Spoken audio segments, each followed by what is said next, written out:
ఈరోజు ఈ హైందవ దేవుళ్ళకి జై కొట్టి దాన్ని మరలా సమర్థించుకుంటూ మరలా నిజమని నిరూపించేదానికి ఇంత శతవిధాల ప్రయత్నం చేస్తున్న వ్యక్తి ఆ వీడియో కింద కామెంట్ చూడండి, బాధ అనిపిస్తుంది, ఏడుపు వస్తుంది. హైందవ దేవుళ్ళని జై కొట్టినటువంటి ఆ వ్యక్తిది కాదు తప్పు, ఇక్కడ ఆ వ్యక్తికి జై కొడుతున్నా, ఆ వ్యక్తికి ఇంకా జై కొడుతున్న ప్రతి వాడి పాపం ఇది, ప్రతి వాడి పాపం ఇది. ఇప్పుడు ఈ వ్యక్తికి రక్షణ లేదు, ఆ వ్యక్తికి రక్షణ లేదనే విషయం ఆ వ్యక్తి ఆలోచించుకునేదానికి అవకాశం ఎవడు ఇచ్చాడు? ప్రశ్నించేవాడు ఉంటే కదా ఆ వ్యక్తి కాసేపు కూర్చొని ఆలోచిస్తాడు. ఎప్పుడైతే ఆ వ్యక్తి జై కొట్టాడో మొదలు పెట్టాం మొట్టికాయలు వేయడం, ఒక వీడియో అంటే అందరూ స్పందించేటప్పటికి వాస్తవానికి నాకు ఏ అభ్యంతరం లేదు, కానీ మీకోసం క్షమాపణ చెప్తున్నా. టోన్ మారిందా? మొదటి రోజు ఏమన్నాడు?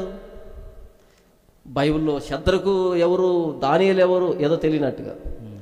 అయితే రిపీటెడ్గా ప్రశ్నిస్తుండేటప్పటికీ ఆ ప్రశ్నలు కొంతమంది విన్నారు, ఆ వ్యక్తి సంఘంలో సభ్యులు, వాళ్ళు కూడా అనుమానంగా చూశారు ఇదేదో తేడాగా ఉందే అని. అప్పుడు వచ్చి మీకోసం క్షమాపణ చెప్తున్నా అన్నాడు. ఇది కొనసాగితే ప్రశ్నించడం, నిజంగా ఆ వ్యక్తి మోకరించి క్షమాపణ అడుగుతాడు దేవుని, ప్రభువా క్షమించు అని. కేఆర్ టీవీలో ఈ వ్యక్తి ఇంటర్వ్యూకి వెళ్ళినప్పుడు రీప్లే చేసుకుని వినండి. ఆ వ్యక్తి వాళ్ళ దేవుణ్ణి ప్రస్తావించి జై కొట్టాడు. జై కొట్టగానే ఈ వ్యక్తి జై అనగానే ఆ వ్యక్తి షాక్ అయ్యాడు. నేను వింటున్నది నిజమా అని షాక్ అయ్యాడు. ఎవరు యాంకరు? అది చాలు, ఇక్కడ దాకా అక్కర్లేదు. బైబిల్ తెరిచి ఇంత పెద్ద చర్చా వేదిక అక్కర్లేదు. దాన్ని ఒక్కసారి రిపీట్ చేసుకుంటే జై కొట్టనగానే ఆ వ్యక్తి జై కొట్టగానే ఆ వ్యక్తి షాక్ అయ్యాడు. Literally he was shocked. ఇంత దూరం ఎందుకు? ఇప్పుడు మరలా ఇది తెరిచి కూడా చెబుతూ ఉంటే మరలా మన కౌంట్స్ వస్తున్నాయంటే ఇక వీళ్ళకి మనస్సాక్షి ఎక్కడుంది? వాత వేయబడిన మనస్సాక్షి వాత వేయబడింది. కాబట్టి ఇక్కడ ప్రశ్న ఏంటంటే, ఈ ప్రబుద్ధుడు చేసినటువంటి ఈ పని వాక్యం సమర్థిస్తుందా లేదా? ఇదే ప్రశ్న. ఎందుకు ఈ వ్యక్తి ఇలాంటి విపరీతమైన ధోరణకు వెళ్తున్నాడంటే, ఎవరో శ్రీలంకలో వ్యభిచారం చేసిందంట ఆ తల్లి, ఆ తల్లిని దేవుడు అర్థం చేసుకుంటాడంట. సరే, దేవుడు అర్థం చేసుకుంటాడు, ఇక మనకెందుకు వ్యభిచరింపకూడదని ఆజ్ఞ? ఆ కింద కామెంట్ వచ్చింది, బిడ్డల ఆకలి తీర్చడానికి ఆ తల్లి వెళ్ళి వ్యభిచారం చేసింది కాబట్టి దేవుడు అర్థం చేసుకుంటాడు అని చెప్పాడు ఈ వ్యక్తి. కింద కామెంట్ ఏంటి తెలుసా? అన్న, ఆ బిడ్డలకి రేపు ఆకలి కాదా అని. ఈరోజు బిడ్డలకు ఆకలి అయింది, వెళ్ళింది ఆ తల్లి, వ్యభిచారం చేసింది. వ్యభిచారం కాదంట, దేవుడు అర్థం చేసుకుంటాడంట. మొత్తానికి తిండి కింద తీసుకొచ్చి వంటకం చేసింది. మరి రేపు ఆకలి కదా ఆ బిడ్డలకి, ఎల్లుండి ఆకలి కాదు, ఆ తర్వాత ఆకలి కాదు, దాన్నే కదా వ్యభిచారం అంటాము. ఇక్కడెక్కడో మీటింగ్ పెట్టాడు, వడ్డీ వ్యాపారం నిజం అన్నాడు, వడ్డీ వ్యాపారం చేయొచ్చు అన్నాడు.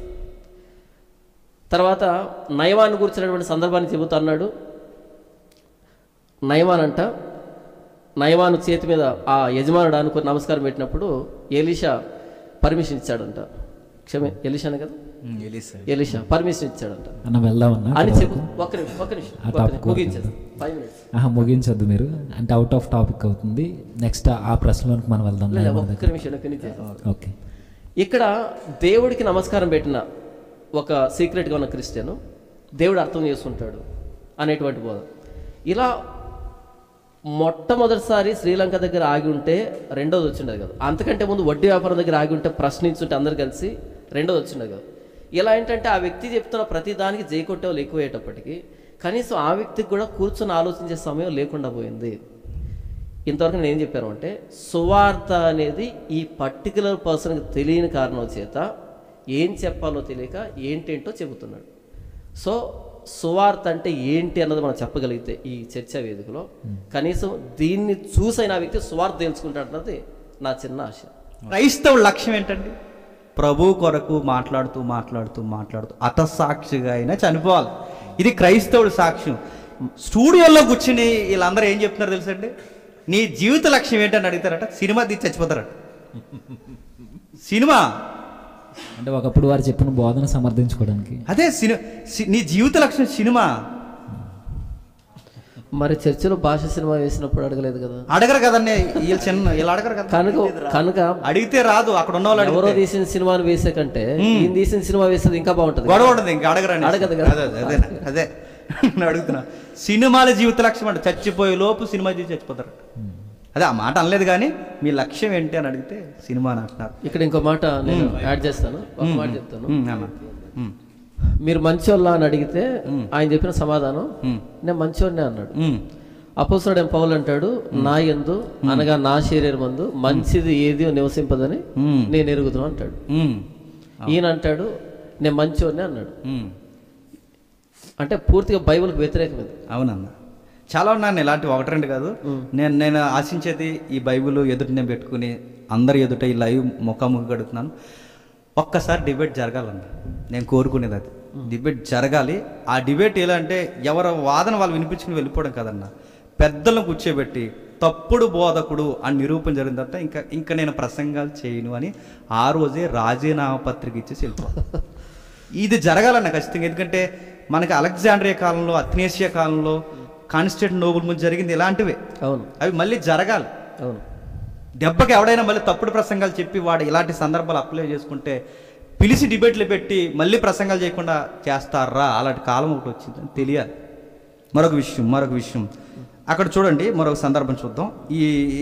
ఈ యొక్క సందర్భాన్ని అగ్రిప్ప రాజు దగ్గర నిలబడతాడు. అగ్రిప్ప రాజు దగ్గర నిలబడినప్పుడు ఎలాంటి పరిస్థితులు ఆయన దగ్గర నిలబడినప్పుడు ఏంటి నీ విషయం చెప్పంటే ఆయన ఒక విషయం అంటాడు, ఈ బంధకాలు తప్ప అందరూ నా వల్లే క్రీస్తునందు ఉండాలని నేను కోరుకున్నాను. అంటే ఈ బంధకాలు కూడా అవి మనుషులై ఉంటే ఆ బంధకాలకు కూడా ఏమిస్తాడంటే ఈయన అది క్రైస్తవుడి సినిమా కాదు.